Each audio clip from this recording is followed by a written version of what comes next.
time, it's important to be self-sufficient. And today, that's more important than ever. We need to be independent, and food and water is the key. You'll never have to stand in the bread line if you have your own bread. You'll never have to go to the Superdome and beg for FEMA to take care of your family in any emergency if you simply prepare. No one is going to take care of your family in the final equation but you.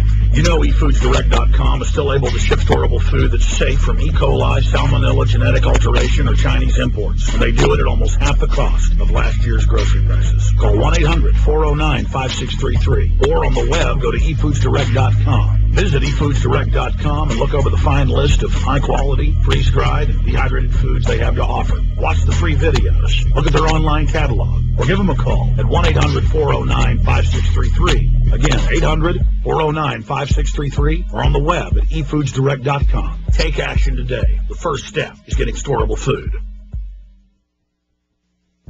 In the New World Order's war against humanity, Barack Obama is the tip of the spear.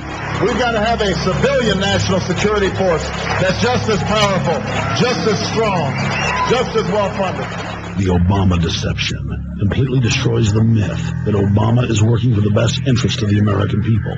Well, Obama's already fudging. He's fudged since day one in this election. If you have a demagogue with a fanatical mass movement of personality cultists who is imposing the program of a group of extreme bankers and finance oligarchs, that's fascism. It's not about left or right. It's about a one-world government. This film documents who Obama works for, the lies he has told, and his real agenda. Get your copy of The Obama Deception today at Infowars.com or download it in super high quality at PrisonPlanet.tv. The Obama Deception. The people strike back. You worry. If you don't understand the situation. Hi, summer's coming, and now's the time to learn self-sufficiency. If you're going to eat from nature's bounty of wild edible plants, remember, there's a learning curve. Experience is the best teacher, but that means time. To speed it up, you'll need to build on the wisdom of a teacher who has lived it. Author Linda Runyon is that teacher. Her Wild Food Knowledge Package is the crash course. The DVD gives you a 3-hour overview of her world directly from her. The book gives you an in-depth reference with all of the insider know-how you'll ever need. And her wild cards are your portable summary and cheat sheet for your fieldwork. This 3-pronged learning system will take you from spectator to scholar to gourmet survivalist in weeks, not years. Folks, I can vouch that Linda's the real deal. She's my mom, and I watched her do it. So go to ofthefield.com or call 888-51-EAT-FREE. Start now. Knowledge is power. Better take action. I think a storm's coming.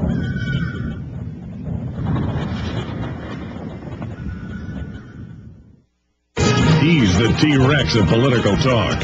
Alex Jones on the GCN Radio Network.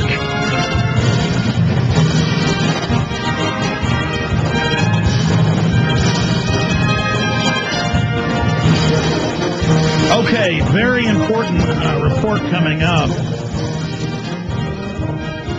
In just a few minutes, I'm going to detail the just off-the-chart attacks on liberty and freedom that are going on. Bills introduced to ban free speech. Bills introduced to ban guns at will, to ban gun owners. But how this ties into a bigger picture of control. These tracking and tracing lists for travel, for buying, for selling, for having jobs, that's coming up. But right now, let's go back to Paul Dornanu of Infocon.ro. Just citizen activist, citizen news gatherer, took action. A lot of his footage is in my film Endgame. Blueprint for Global Enslavement. He went to Bilderberg 2007. And 2008 was in Chantilly, Virginia. We were bullhorning them from less than 50 yards away, their main conference hall, because most of the conference hall, the facility was 100, 200, 300 yards away from the road. But the one area where the conference room backed up on a side road, public sidewalk, you were like 35 yards away. And Richard N. Haas came out and was angry, the head of the CFR. I mean, the security was just breathing heavy. They had Secret Service just literally just going, ugh, looking at us with hatred, because they told them, don't arrest these people because it'll end up being, news coverage. Because it was a total blackout in the U.S. Well, they've changed the rules 2009. Now, they did have me arrested when I went to Canada. They pulled me off and said, what do you come to do at the conference? Are you planning violence? And I said, no, I'm a nonviolent guy. Everybody knows that. I'm here to cover the world elite. And they said, oh, no, you're not. You're trying to bring porn into Canada. And I said, excuse me? They said, yep, we find one thing on your computer, a pinup girl. you're going to prison. And they would smile and laugh and strut around in black uniforms. They were like these black vests, armored vests over gray, and they would get off on it. I was like, you're actually getting off on this, aren't you? You're actually feeding right now. And they would get so mad. I would go, man, it must be a pathetic job to be you. I kind of enjoyed it for a while. And they were so angry. I mean, they were so angry because they told us no cell phone calls, and they took our cell phones and stuff.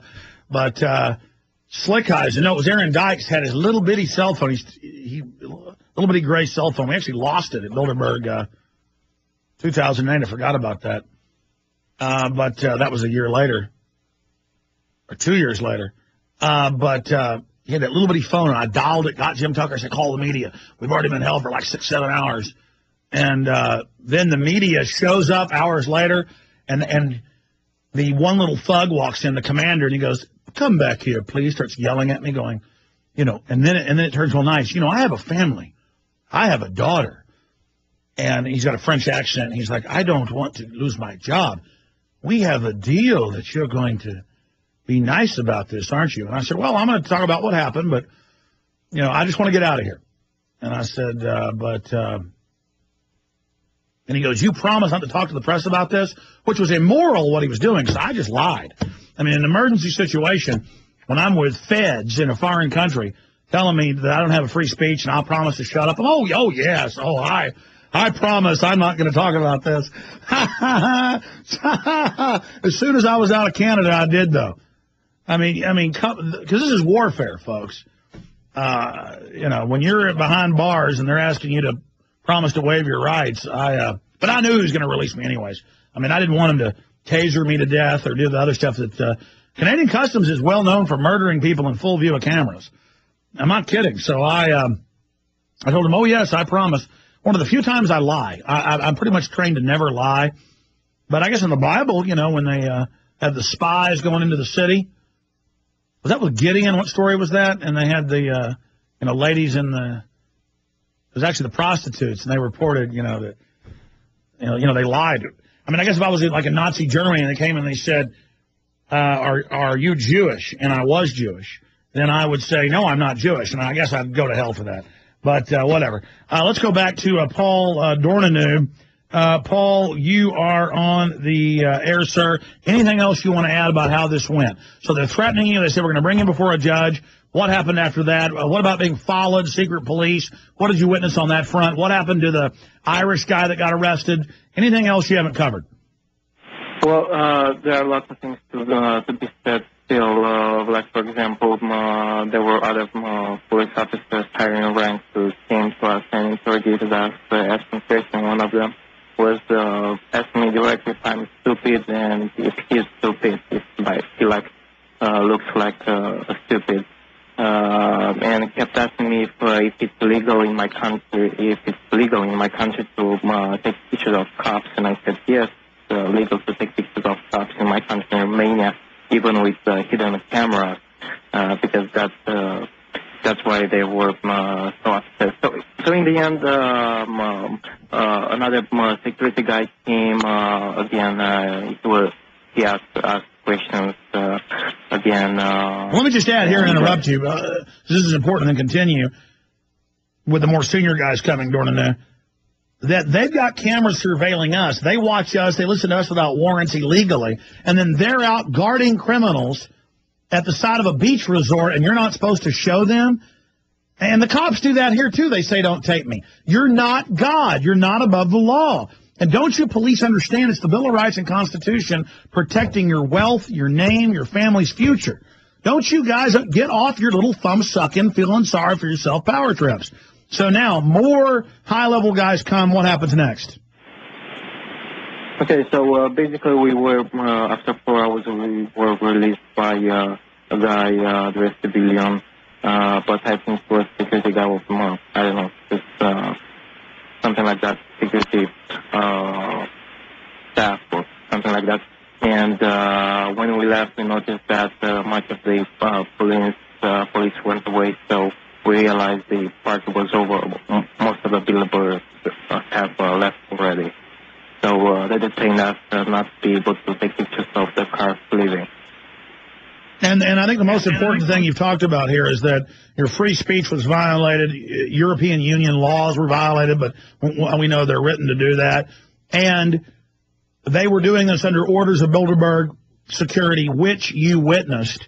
And there was also Navy and Marines there, according to the mainstream news.